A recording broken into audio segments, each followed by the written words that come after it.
Hey y'all, hey, and welcome to an early edition of Theories and Thoughts podcast with your hostess Anya and Fancy. y'all. This time change have us discombobulated at the time. But nevertheless, we have a great, amazing guest today, and we needed to accommodate her schedule with her. I think it's her nurse or someone who helps her. So that's why we had to change. We had to change the time up.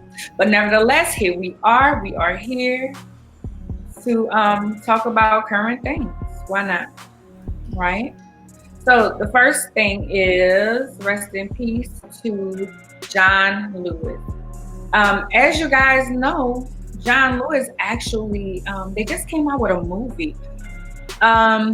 Erica Alexandra and Alexander, and I can't think of the other lady, actually produced it. And a lot of people was like, I'm gonna be honest. Can I be transparent? Is this a safe space? I thought he had died last year, and I actually messaged Fancy that, and I was like, "Wait, girl, I thought he passed last year," but that was Elijah Cummings. A lot of people got upset because people was posting a picture of Elijah Cummings and saying John Lewis, and they were like, "Well, all black people don't look alike." Well, those two brothers look similar. They look very, very similar. Nevertheless, we know that John Lewis walked with Martin Luther King. He was a part of the Lassa boycott, the bus. What was it called? Mine. The sit-ins. He was a part of a lot of things. So we appreciate him for all his efforts. Anything you wanted to add to that? Well, no. I'll just say I did also mistake him for Mr. Cummings as well. And I see apparently one of the, who is it, Marco Rubio or someone did the same thing as well. So I don't know, but I did. Yeah, he did do a lot of great things. I'm sorry, y'all.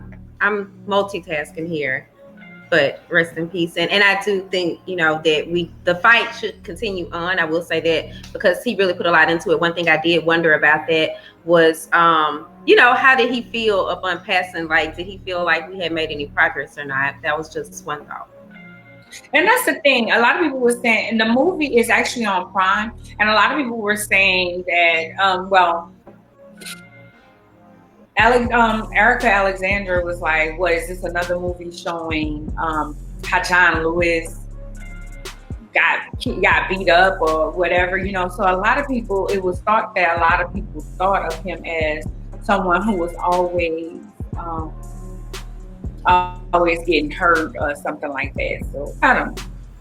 So we have also rest in peace C.T. Vivian, civil rights activist. Also, I'm not familiar. He's dead at the age of 97. His name is Cardi Tidell Vivian, and he was an American minister, author, and close friend and lieutenant of Martin Luther King Jr. during the civil rights movement. He resided in Atlanta, Georgia, and founded the C.T. Vivian Leadership Institute.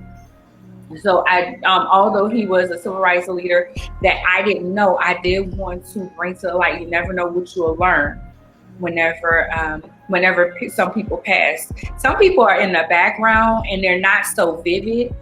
And when they pass, you learn so much about them. So I know I'm going to look him up and kind of see a lot of things that he has going on, that he had going on. So I can come, have that knowledge. I love to learn and I love to know more about people who especially fought for our people. So. Yeah. I just feel so, I'm not, okay, y'all know, like, very transparent moment. I feel so unprepared right now. And I also, the crazy thing is, like, I'm not familiar with Mr. C.T. Vivian. I did plan to look him up, but I have not had a chance to. But I did actually do a lot of research on Mr. John Lewis on Friday night. And then I didn't write it out. So now I just feel like, gosh, because I know that there were some things that I wanted to highlight. Then I like he ended up being he was a keynote speaker at this major. I think it was it wasn't the Million Man March, but because he was like 23, if I'm not mistaken, at the time. But you still know that that's a big accomplishment. So I hate that we don't have that there. But yeah, but I'm sorry, y'all. He did a lot. John Lewis did a lot, and he was so young. And I think that's what I just waste water all over me. Today just feels crazy. It just feels crazy. That's okay. That's okay. He actually he did a lot at such a young age. He was doing the bus things at 18, 19. And that's what Erica was saying. I was watching it on the Breakfast Club. That's what Erica was saying. She was saying that a lot of people don't realize just how young he was and how passionate he was about this, knowing that he can go and he can die. Speaking of John Lewis, and how they were supposed to have police escorts, and when they got there, the police got on with the protesters, joined in with the people that was protesting them, doing the sit-ins and different things. So now that we got past our bereavements, well, not past it, but y'all know what I'm saying. Congratulations to Nicki Minaj on her pregnancy of her first child. The official announcement came out July 20th. However, if you look at her page and you see a picture on June 12th, she definitely looks pregnant. Picture. No, you can finish. I'll let you finish. I was just gonna say congratulations to her, and she got married last year, I want to say, and just congratulations to her and her husband. This is the time. I was thinking totally off kilter. Well, not off, but about her and anybody else. This will be a good time for a celebrity to have a baby. Because they can take the time off? Yeah. Because they're taking the time off and they don't have to worry about being pregnant. Like if it's an actress being pregnant in the scene or anything like that. It's like her. They're not going to be able to go in concert until next year sometime. Do a concert. Really go on the road. So you have time to really just be in that moment with your child. Or, with being pregnant and everything. So. Yeah. And it makes a lot of sense. Also, I was just going to say, though, I know most people, there are quite a few pregnant people right now, seems like it, but I would just be kind of nervous about being pregnant during this time. But so far, it seems like, I did just read an article, but they were like, and that was in Texas. Did you read that about like the 85 babies that tested positive for COVID? Okay, and I'm not trying to bring down the Nicki Minaj moment at all, because congratulations to her, and the pictures were beautiful. But it's just that's kind of my concern throughout this. And I've just steadily I'm always reading. So I've just kind of been looking to see how things have been going for those who are pregnant throughout this time, what new findings they may have had. So, but it seems like most people that I saw deliver online have been, things have been okay. Right. And with that, and this is the thing about the whole COVID thing, and we get off of that subject.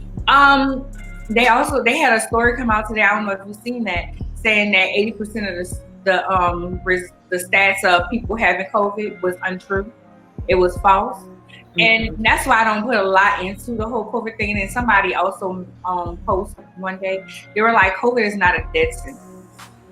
Although there's no cure and different things, it's not a death sentence. We just need to get it under control. And that's basically what they're trying to do.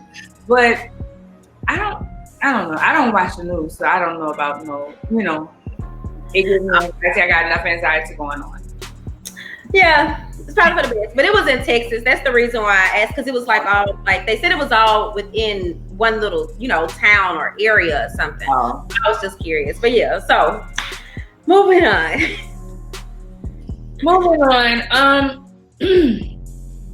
Can we give Terry to some other folks and we take somebody else?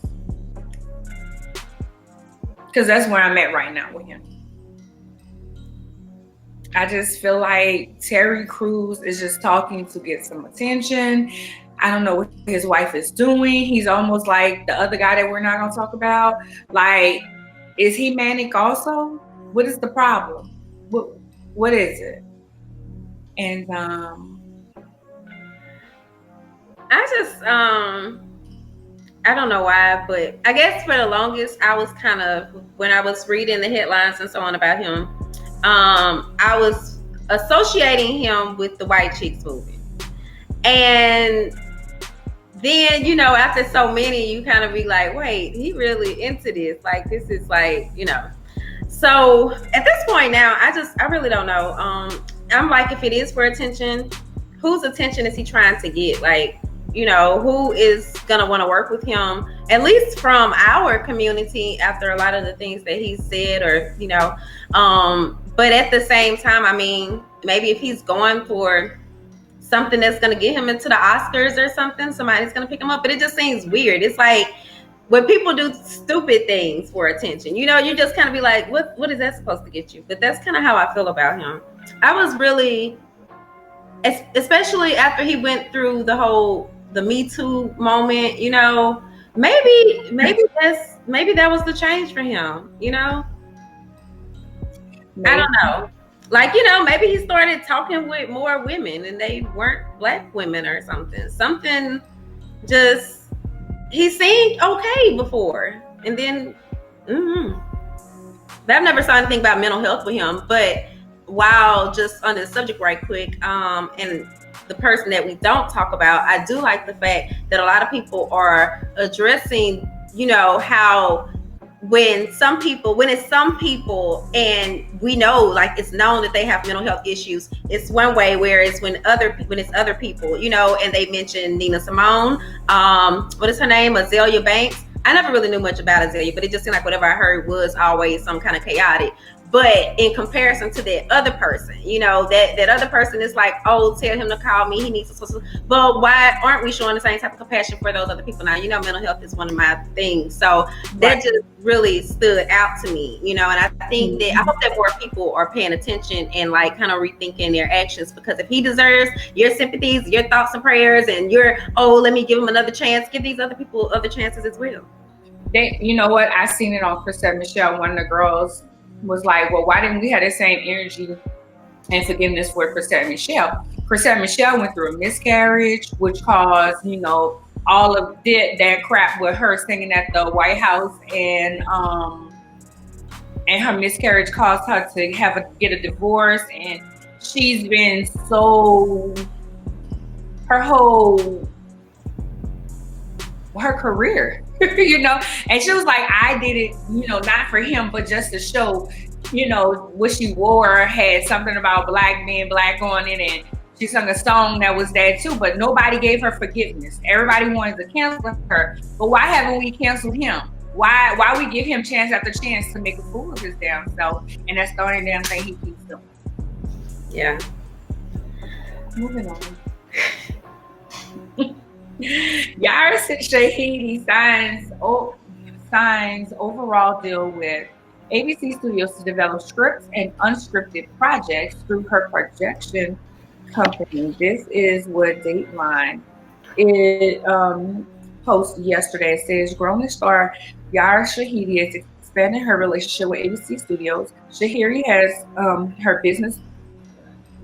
and her business partner and mother, Carrie Shahiri, has signed an executive overall deal with the studio behind the hit series to develop and produce scripted and alternative television projects for cable, streaming, and broadcast via their newly launched production company, Seventh Son.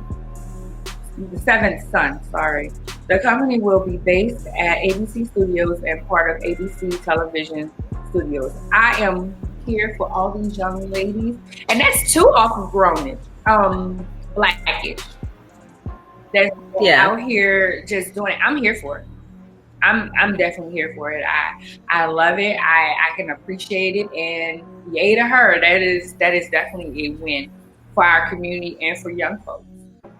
And that, you know, we always hear about parents taking their kids' money, and in these cases we don't hear that. We hear they're partnering up, they're doing stuff. So yeah, I was just gonna say I love her and her mom's relationship. Like they're always together. They look so cute, and they just seem like they are good work partners. And oftentimes people be ready to get away from their parents, so that's a good thing. Well, so let me get to our sponsor. I want to say for the evening, say for the day. 1 second, y'all. So the sponsor for this evening is Sweetly Created for You. Let me get them up on the screen. All right, so Sweetly Created for You crafts their own signature line of dessert, candles, melts, fresheners, car and air, sanitizers, and more. Currently carrying more than 30 cents and always looking to custom create. The brand is also expanded to wholesaling and private labeling. So if you all, I wish I would have thought to, but y'all know I ain't even had other stuff together. I had thought to have brought some, to add some photos of her candles because they look so good. If from the description, if you cannot tell, what she basically does is like, all her candles look like food.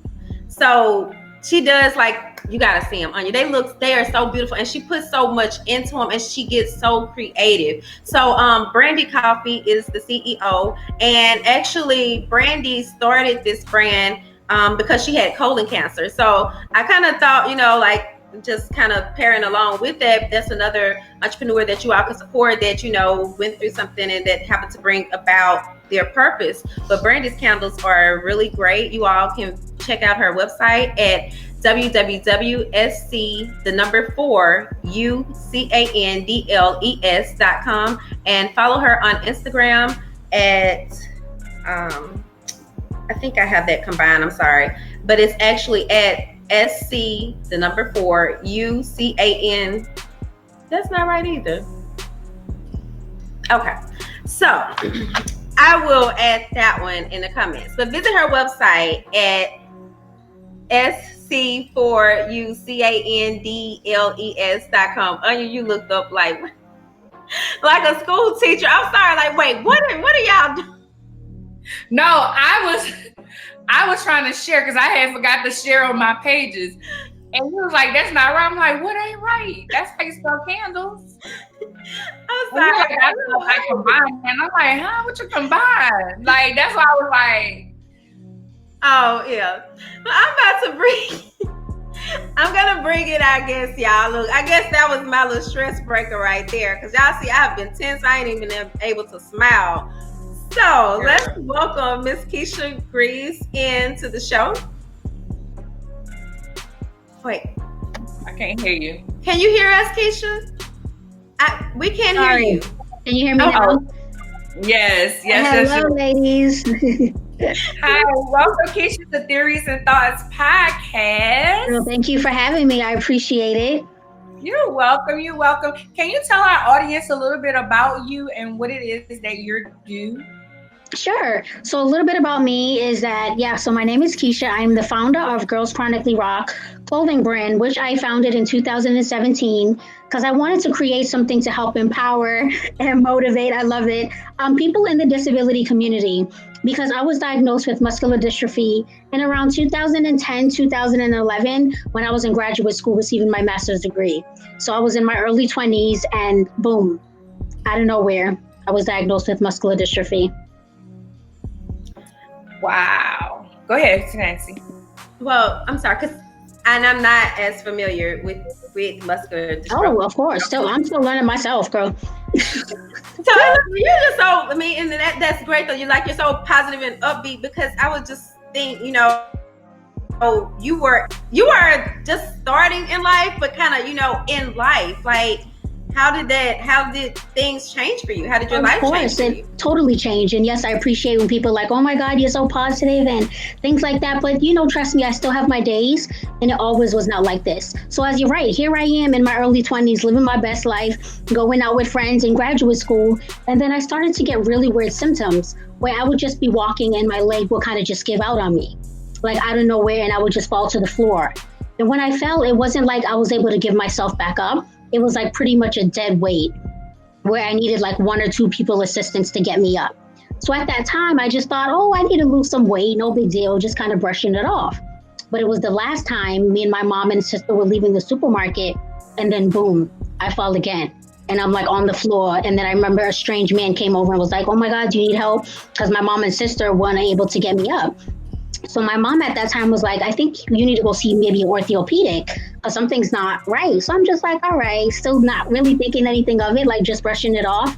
So we go to see an orthopedic. I always remember that day we're in the examination room. I'm lying down. The doctors come in. They're like, can you raise your right leg up? And the right leg would only probably go up like just a little bit, not even like that high, like how a normal able-bodied person can lift up their leg. Same thing on the left side. So they just kind of looked at each other puzzled and was like, I think maybe you need to see a neurologist because this seems like something more neuromuscular. So I'm like, all right, whatever, just still like brushing it off. I go see a neurologist. We go straight to it. Take several testings, MRI, EKG. We even did a muscle biopsy where they took a piece of muscle from out of my right leg. So from that muscle biopsy, that's when they determined that I have muscular dystrophy. So of course, my world, I felt like shut down. I was shut down. I wasn't really telling family and friends. I didn't know what the future holds. And here I was, of course, when we find out things and try to diagnose ourselves, I go on Google and start researching, reading all these things like affected at childhood birth, don't know how long you can live, no treatment, no cure. So what am I supposed to think? So of course, I totally shut down and I'm in total denial. Right, because I was going to say that, I'm a Christian, most Christians be like, oh, we're going to pray this away. We're not going to accept that. And I was like, some things ain't about you still going to deal with it. Yeah. I was going to ask, what was your mindset at that time? So how long did it take for you to open up and to talk to people after your diagnosis? It took some time. Like I tell people, honestly, I feel like I just came out of denial like the other day. So it was one day my friend was like, oh, why don't you write a blog? And I thought to myself, like, why would I write a blog? I don't have muscular dystrophy. That's how much in denial I was. Because when I was first diagnosed, looking at me, you wouldn't tell something's wrong. I wasn't walking with no mobility aids. I was driving and still working in the retail field. And then when things started to progress, I started to use a cane. And then when I went on job interviews, I would tell them I sprained my ankle or I was in a car accident. So I never came out and said muscular dystrophy because that sounded better. Me saying muscular dystrophy out loud, it just made it seem real. So it was like, honestly, whatever came to mind. I was like, oh, I was in a car accident. I sprained my ankle, because it's like it sounded better in my head. So when my friend told me to write the blog, I just thought, oh, whatever. So then one day I just kind of opened up my laptop and I started writing out loud, saying, wow, I have, all my symptoms and how I am chatting with you ladies now. And then it took to me at that moment as I'm typing, saying it out loud. And I was like, wow, I have muscular dystrophy. That's crazy. It's like, never mind what the doctors were saying in the test results. Because when she called me that first day, I honestly thought, oh, she called the wrong person. It's not me. I don't have muscular dystrophy. Because it's saying it affects people from childhood birth. I'm not a child. I'm in my early 20s. So all of that was in my head. So when I started typing it, I'm like, wow, I have muscular dystrophy. So I just started posting it on Tumblr. I posted it on social media. And then I got such great, positive feedback and support. And that really made me feel good. It kind of just opened the door a little bit to open my story. And these were people that I chatted to on a regular basis. And they're like, oh my God, you never even mentioned you had that. Because looking at me, you wouldn't know. So that is, how I started to open up. And then what really helped me was also, thank goodness for this whole social media today with hashtag, like I would use hashtag muscular dystrophy, hashtag chronic illness, hashtag disability awareness. And that kind of just opens up a whole new range of other people I've connected to that have muscular dystrophy, lupus, MS. Because like I always say, yes, the support of family and friends is awesome. I am grateful for them, but there's nothing, and I mean nothing like talking to somebody who understands and that's what you're going through on a daily basis. So that definitely has helped me open up, seeing others share their story, and that's just kind of, how I am today, being able to chat with you ladies. Because if you had asked me this a few years back, I'll be like, no way, why would I do that? I don't have muscular dystrophy. So it was kind of, amazing to see where I have came. Wow. And I definitely agree with you can't really feel what I'm feeling unless you done went through what I went through. And right. I used to say that about cancer. Like it's a difference when somebody from cancer tell you, oh, I got over it, and now I'm on the other side of it, opposed to me saying you're gonna be all right. So that's triumphant. And the fact that your friend pushed you, I hope y'all still friends. Yes, we are. We are. I figured I'll throw that in there. So when did you? I'm sorry, Fancy. Did you have something real quick? No, Okay. When did you decide? You know what? Okay, I'm doing this.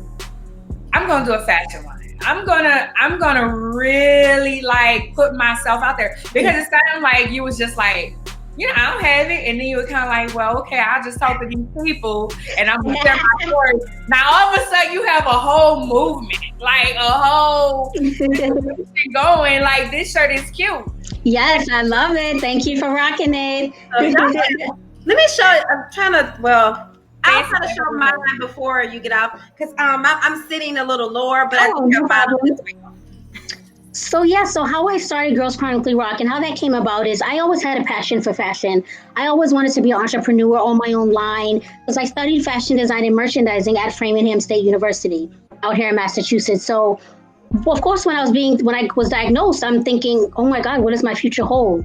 What is going to happen? So all that's in my head. So I couldn't even process, opening up a business brand.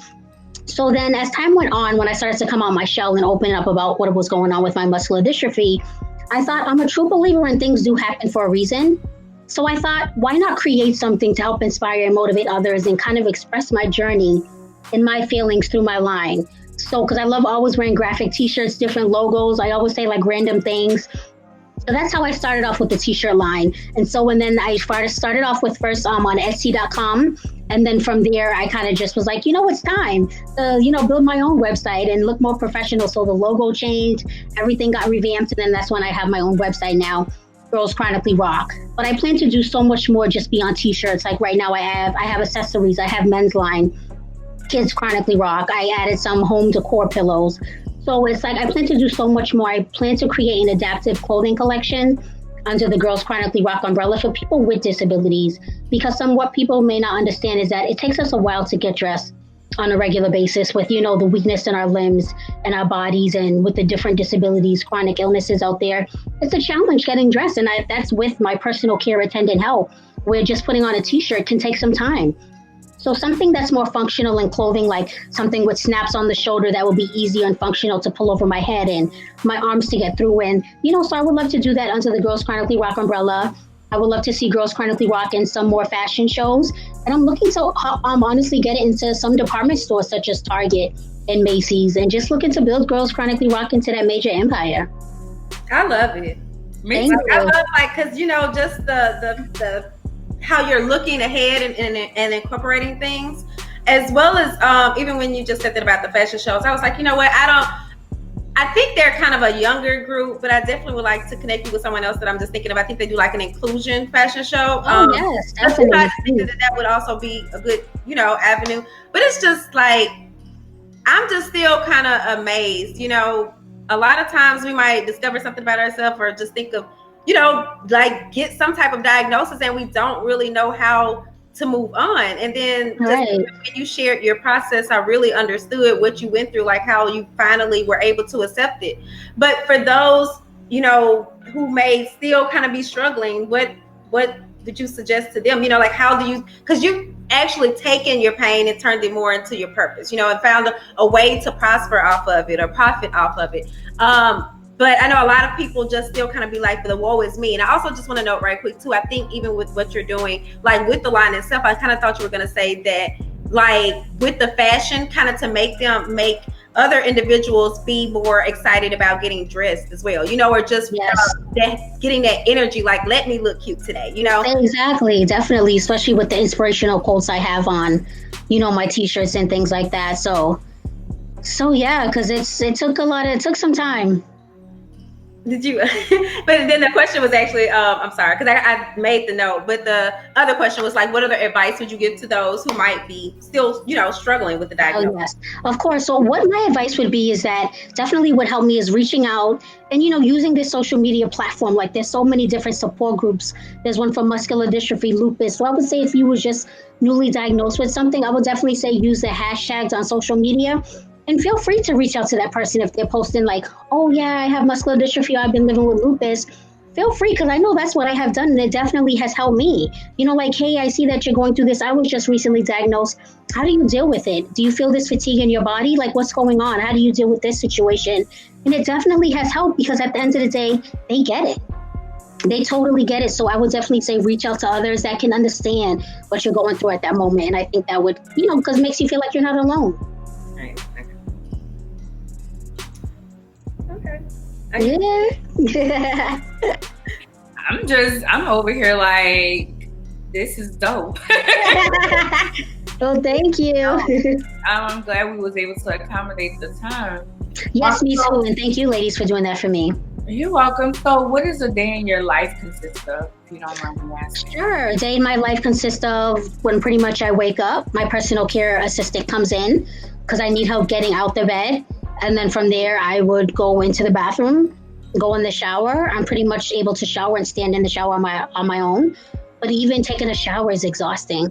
Standing up in the shower is exhausting because my body's so fatigued and tired with the muscles. Like when I come out from the shower, I feel as if I just finished running the Boston Marathon or something. That's just an idea of what my body feels like. So when I get out, then I have my PCA, aka personal care attendant, drive me off and then, gets me dressed. And, it was just a challenge, honestly, to get used to having a PCA. Because here I was living independent, doing my own thing, getting dressed on my own and all of that stuff. So it's like sometimes I think about I feel like I'm grieving the person I once was, if that makes sense. Because it's not like this is all I know. I had a whole life before this. So it's not like this was something I was born with. This came out of nowhere. So it's like I had a whole life before this, but it definitely has its challenge days. Some days I wake up, the body may feel fatigued, tired. Some days I may have a fall, but that's something I can't control. But I do wear my lifeline button, thankfully, because I do live alone. And so if I do have a fall, I hit my lifeline button and the EMTs or firefighters, whoever comes first on us, who would come and help me up off the floor. And I'm grateful for that because I don't have a PCA, like say 24/7. And I honestly would not want one in my face 24/7. I like my own space. I believe you, because I was going to ask you, how long do you have that? Because I will be like, can you move? Yeah, it's you have no idea. You have no idea. It was hard, but it's just something I'm getting used to. One of those things where it's like we can't control, kind of like with this whole pandemic right now. It's something that's out of my hands. This muscular dystrophy is here. I can't tell it to leave. I can't tell it to go away. I feel like this has control over my body, and I just have to take it day by day and go with the flow. But, focusing on my business, Girls Chronically Rock, watching my TV shows definitely keeps me entertained because I'm a TV fanatic. I watch everything. So, yeah, that definitely keeps me, going throughout the day. Have you been impacted, in any way by the pandemic? Like, were you going out a lot before or anything? I would say I wasn't going out much more. I was doing aquatic therapy in the pool, which is aquatic therapy really helps people that have like a muscle disease like myself. Because in the water, I'm able to hop around, do all these things that I can't do on land, if that makes sense. It's like I call myself a mermaid when I'm in the water. So that was one of the things where I kind of missed. But my PT physical therapist said that the pool is actually going to be opening back up soon, but just for one-on-one. But I am so paranoid, honestly. I haven't really gone out since this whole pandemic because I'm one of those, I'm just freaked out by it. I feel like I'm going to go outside and the corona's going to be there waiting for me. I don't know. I just think that way. And I'm just one of those that I'm at high risk too due to my disability and the respiratory issues I have. So I'm just now my PCAs come in, they wash their hands immediately. They got to put on their gloves, hand sanitizer. So I'm not playing. So so I pretty much been inside. But I feel like for me, I've always kind of social distance in a way.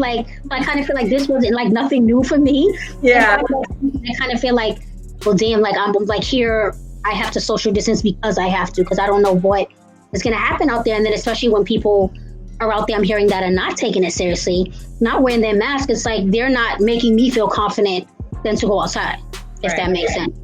So yeah, it's pretty much I'm here. It made me more creative in my business.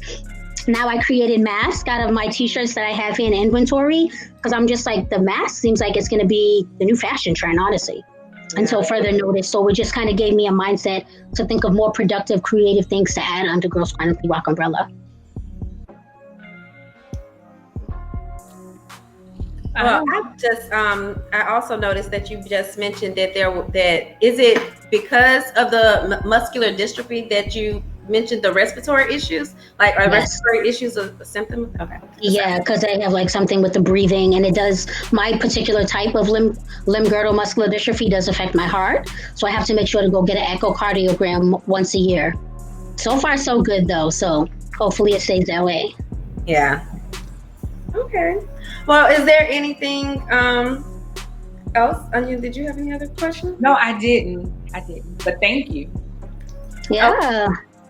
Well, is there any closing messages that, because I just feel like you still have a lot of positivity just kind of bursting through you. Anything you'd like to share? I would just like to say, after being diagnosed and being in this, like, disabled body, as I would say, I just realized, like, you kind of never know someone's story. You never know what somebody may be dealing with. I'm just from experience, when I used to walk around with my cane, people thought I was using it as a fashion statement. I went out to the club one night. This guy was like, "Oh, are you a pimp here in Boston?" So it's like things like that. And then when I used to park in the handicap spot, people will be like, "Oh my God, you don't look like nothing's wrong with you. Why are you parked there?" And it's like, obviously, I got a sign for a reason. They don't just give that out to anybody. So it's kind of like, just got to be observant, and you never know what somebody's dealing with, what they're going through, why they may be walking a certain way, talking a certain way, or depressed or feeling down that day. You just kind of you never know what someone's dealing with. So I just like to spread that message out there. All right. Oh, and look, y'all, let me try to show y'all my shirt. Wow. Yes. One second. I was trying to remove the crawler, so because I know how my screen is high. But yeah, so I have the white black one. Look, can y'all? Yes. I hate how this always does this for me. I gotta take a picture. I be in the middle, so hey. Yes. Chronic. Yeah. So look, I love it. I'm gonna spruce myself up some more though too before I take it. But I did also love the packaging, and I did a little boomerang. Okay. Oh, and I actually went live. That's kind of why I was a little behind today, because when I opened it up and I was like, "Oh, this is so pretty," and I was like, "Wait, I gotta try to get some of this." So I went live on the Swagger Magazine Instagram and just kind of showed them the packaging and the little carts and everything that's inside. So I'll be certain that I get that to you as well. Yes, thank you. I just wanted to note that, because I was just like, look, I just feel so. But everything was really pretty. I love the paper and as well. Thank you. I'm glad you guys are rocking it. Yay. It really lets people know that I can still be girly, I can still be prissy, and although I have this situation, it doesn't have me. Exactly. Did I say that? Yes. Well, thank you so much for your theories and thoughts today. Well, thank you for having me. I appreciate it. You're welcome. Yay. Thank you, ladies. Bye. Bye. That was dope. Yeah, she has a really good spirit. Like, She does. I just, yeah. I would be the same way, that I'll probably be like, you don't need to know my business. But going through with my father didn't want to use his cane. He didn't want to use his walker. Now he can't do nothing, so he got to stand in the wheelchair now. But I mean, I didn't mean to laugh right there, but it's kind of like,